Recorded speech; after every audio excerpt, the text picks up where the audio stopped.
Shalom. Haleluya.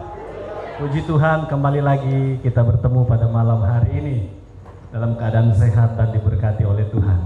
Puji Tuhan, malam hari ini langsung saja saya cepat akan berbicara tentang a friend of God, menjadi sahabatnya Tuhan. Mari sama-sama dulu kita buka di dalam Mazmur pasal yang ke-25 ayatnya yang ke-14. Tuhan bergaul karib dengan orang yang takut akan Dia, dan perjanjiannya diberitahukannya kepada mereka. Katakan amin. Tuhan bergaul karib dengan orang yang takut akan Dia. Nah, karib ini artinya bersahabat yang kental. Dan saya perlu beritahu kepada kita semua, persahabatan terjadi tidak bisa hanya seorang diri. Benar? Paling kurang ada dua orang. Paling kurang ada dua orang. Satu Anda sendiri dan satunya lagi orang lain. Saya tidak bisa bersahabat, dikatakan bersahabat dengan orang kalau hanya saya sendiri. Saya butuh Ari untuk menjadi sahabat saya, dan kami bisa dikatakan bersahabat. Dan bisa dikatakan kami bergaul karib. Kenapa bisa terjadi persahabatan? Karena terjadi pergaulan yang terus menerus. Hari ini ketemu, besok ketemu, atau lusa nggak ketemu, besoknya lagi ketemu. Ada di situ perbincangan tentang kehidupan, perbincangan tentang pekerjaan, perbincangan tentang usaha dan lain-lain sebagainya. Penukaran pemikiran, bertukar pikiran. Karena sudah saling tahu satu sama lain, sudah saling tahu cerita satu sama lain, maka terjadilah persahabatan, pergaulan yang karib. Saudara yang dikasihi oleh Tuhan, kita bisa bergaul karib dengan Tuhan kalau setiap saat kita berhubungan dengan Dia. Jangan pernah bilang kalau kita ini bersahabat dengan Tuhan, kalau kita ini bergaul karib dengan Tuhan, kalau waktu doamu nggak ada, kalau waktu memujimu nggak ada, kalau waktu menyembahmu kepada Tuhan nggak ada. Ada kok tiap hari Minggu. Hari Minggu ibadah cuma 1 jam, 1,5 jam paling tinggi sekarang. Mungkin paling lama sekali 2 jam. Itu pun datang ibadah hari Minggu 1 bulan 2 kali. Paling tinggi 3 kali. Oke? Tapi bilang bergaul karib, saya ini sahabatnya Tuhan. Kecuali jemaat GPDI Siloam, keluarga Siloam bergaul karib dengan Tuhan karena rajin datang ibadah, rajin datang doa, rajin datang persekutuan. Sedangkan Pikisel rame-rame rajin, apalagi datang ibadah. Boleh katakan amin? Begitu kuat. Nah, persahabatan terjadi apabila kita bergaul, selalu setiap waktu bergaul karib. Nah, cara kita untuk bergaul dengan Tuhan kita adalah di dalam doa dan ibadah kepada Dia. Inilah caranya sebagai umat percaya, orang percaya, untuk kita bisa bergaul karib dengan Tuhan, yaitu di dalam ibadah kita kepada Dia.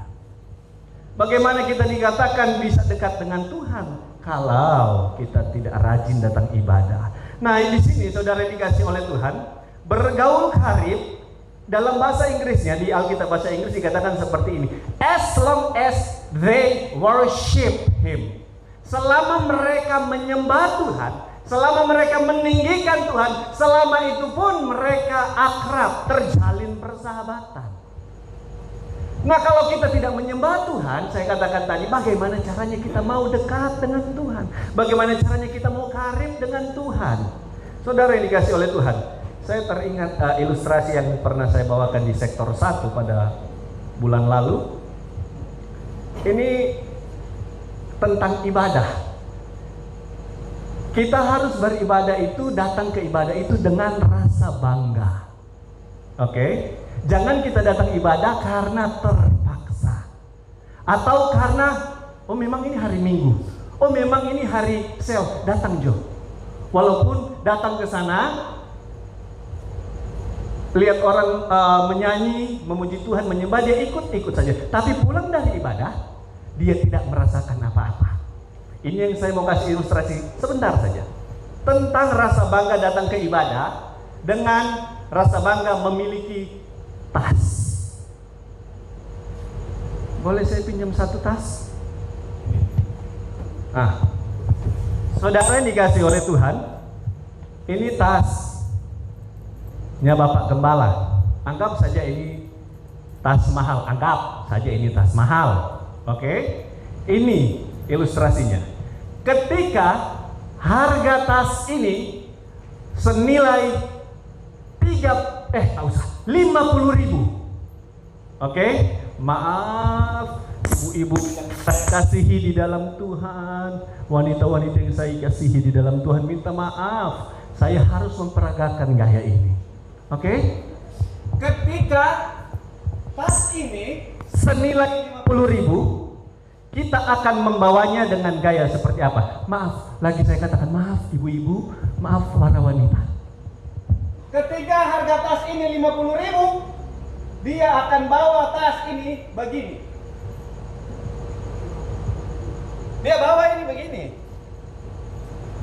Kenapa dia taruh di belakang? Kenapa dia taruh di belakang? Murah. Oke, karena dia beli murah. Oke, dia taruh di belakang. Datang ibadah, bila perlu dia sembunyi dalam baju supaya orang tidak lihat. Yang penting masuk Alkitab di dalam, itu pun kalau ada Alkitab. Yang kedua, kalau ini somain 500.000. Kalau dia somain harga 500.000, dengan sedikit bangga dia akan taruh di samping. Dia jalan di samping begini supaya orang dapat tahu. Ini tas bagus. Dia sudah bangga memiliki harga tas 500.000. Saya naik ke harga 2,5 juta. Apa yang ada harga 2,5 juta? Michael Kors dapat? Anggaplah Michael Kors. Atau saya naik ke harga 2,5 juta karena sudah semakin mahal. Artinya gaya bawahnya pun sudah mulai beda. Kenapa? Sudah mulai lebih ada rasa bangga. Lebih mahal lagi ini 2,5 juta. Ini cari bawahnya. Cara bawa harga tas 2,5 juta.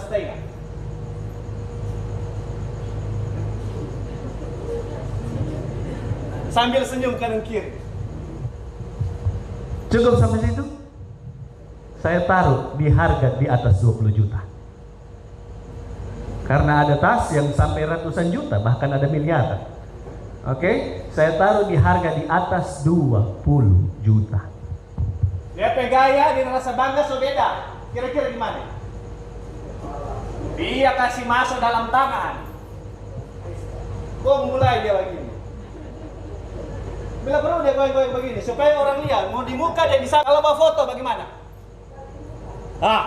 Ibu Gembala tahu, padahal tidak ada tas mahal. Kalau mau gaya foto yang paling murah dia titip, tolong tapi tas.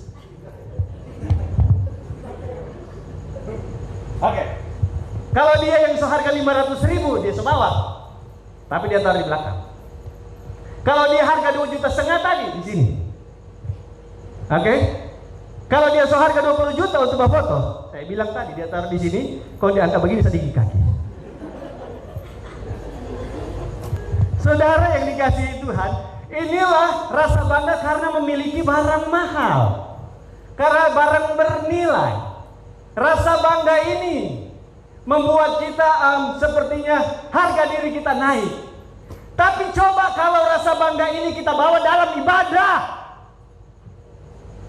Mahal diri kita, mahal hati kita di hadapan Tuhan. Kehidupan kita ini bernilai tinggi di hadapan Tuhan.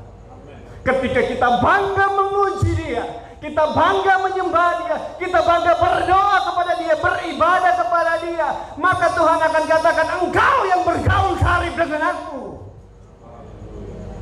Kalau kita hidup dalam pergaulan dengan Tuhan, maka pertolongan Tuhan akan nyata bagi kehidupan saya dan saudara. Kasih tepuk tangan yang meriah bagi Tuhan ini. Jadi mulai sekarang kita bisa lihat, kita bisa tahu untuk para bapak-bapak atau para pria, kalau lihat ada wanita atau ibu-ibu yang gaya bawa tasnya sudah macam yang saya bilang tadi, berarti dapat tahu DP harga tas. Coba lihat di Instagram itu, saya bilang Kalau dia semulai taruh di sini, kok di angka kaki setengah ini, nah itu. Tapi kita tidak membicarakan harga itu. Yang kita perbincangkan adalah bagaimana hubungan kita dengan Tuhan, bagaimana rasa bangga kita dalam menyembah Tuhan. Mazmur 33 ayat yang ke-18 mulai. Sesungguhnya mata Tuhan tertuju kepada mereka yang takut akan Dia, kepada mereka yang berharap akan kasih setianya, untuk melepaskan jiwa mereka daripada maut dan memelihara hidup mereka pada masa kelaparan. Saudara, ini dikasih oleh Tuhan. Takut akan Tuhan ini adalah memandang Dia dengan segala kekaguman yang kita miliki kepadanya dan rasa hormat yang dalam karena kemuliaan dan kekudusannya. Bukan rasa takut kalau kita lihat, aduh takut kita lihat Tuhan, aduh takut, jangan, tak usah ke gereja, tak usah ke gereja. Kenapa? Karena ada Tuhan, takut. Bukan seperti rasa takut kita. Mungkin ada jemaat yang kalau lihat, aduh Pak Gembala, lari.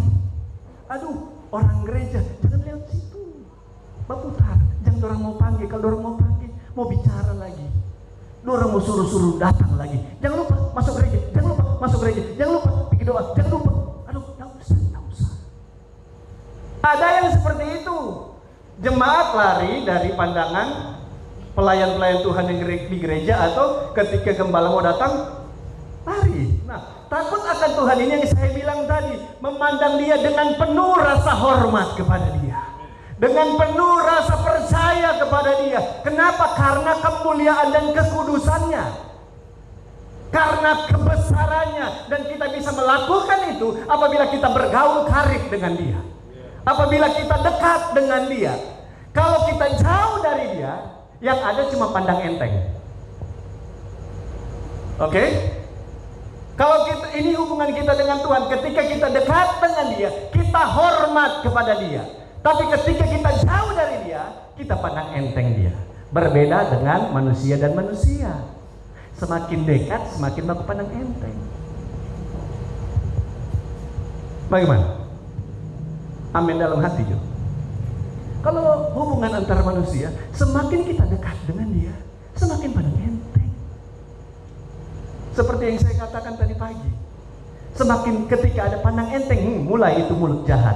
Dia mulai cerita sana sini, ini begini, ini begitu, ini begini, ini begitu. Oh, dia ini begini kok, dia ini begitu kok. Iya, apa ngana jauh lebih bagus dari orang yang bercerita?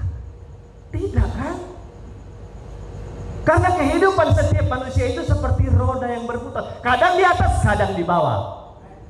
Kadang di atas, kadang di bawah. Ketika kita lagi di atas, ada orang yang di bawah yang menceritakan kejelekan kita.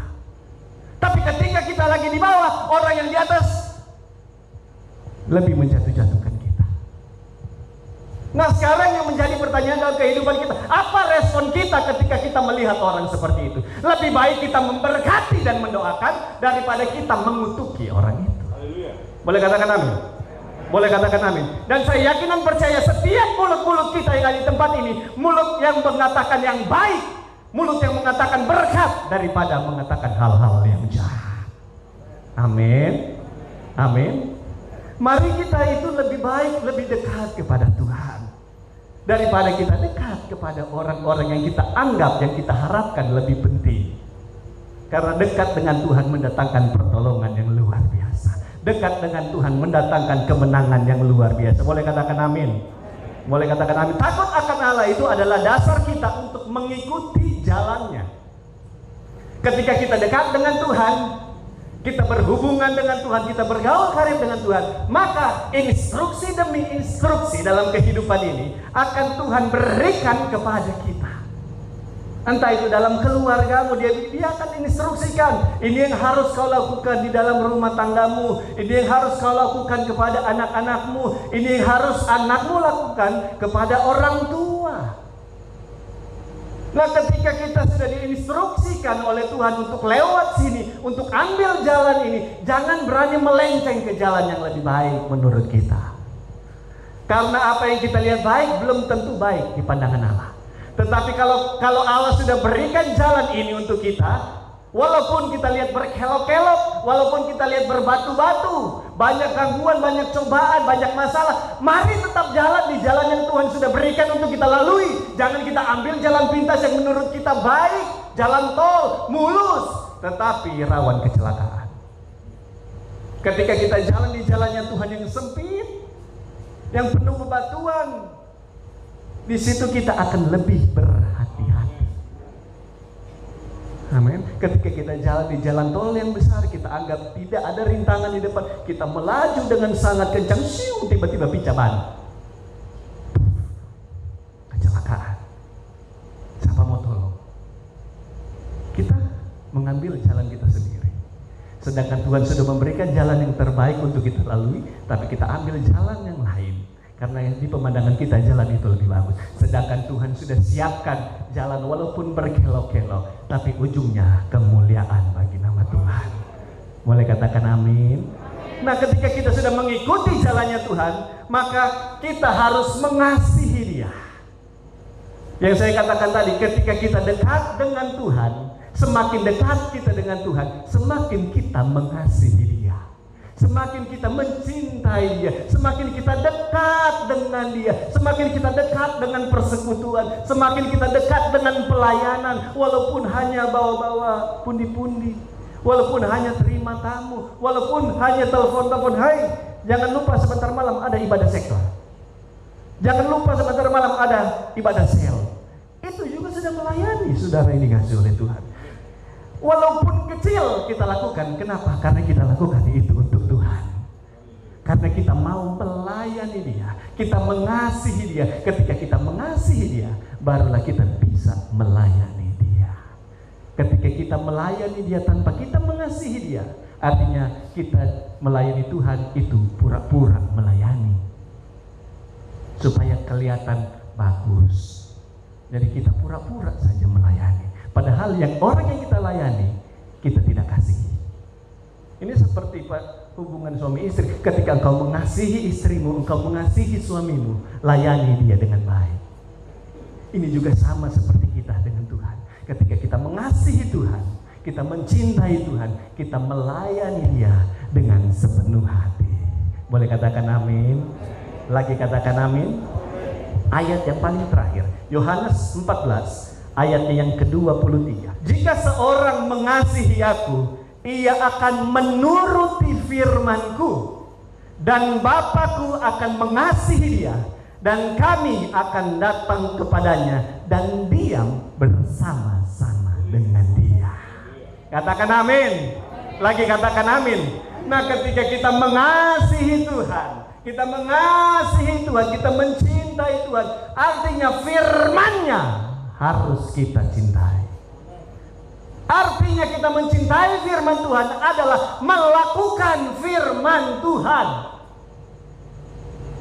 Mengasihi firman Tuhan bukan hanya baca, oh saya mengasihi firman Tuhan, saya suka dengan firman Tuhan, jadi saya baca dari Kejadian sampai Wahyu sudah 5 kali, tapi tidak pernah dilakukan firman Tuhan. Itu berarti bukan mengasihi firman Tuhan. Itu berarti bukan mencintai firman Tuhan, cuma suka membaca. Kalau kita dikatakan mengasihi Tuhan, mengasihi firman-Nya, artinya kita harus melakukan firman Tuhan. Melakukan apa yang dikatakan firman Tuhan.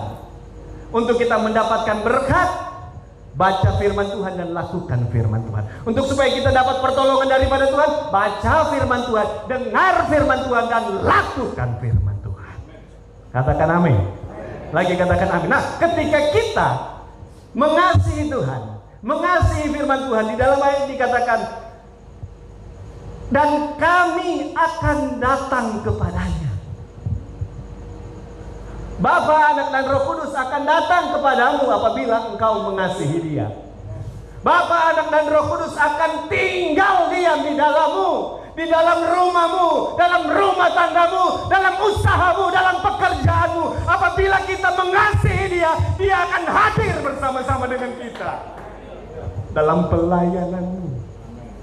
Ketika engkau benar-benar mengasihi Dia, melayani Dia dengan sungguh hati, maka Dia akan ada pun dalam pelayananmu. Dalam gereja ini, walaupun hanya gereja tenda, saya tidak pernah malu kita memiliki gereja tenda ini. Saya tidak pernah malu kita bergereja di sini.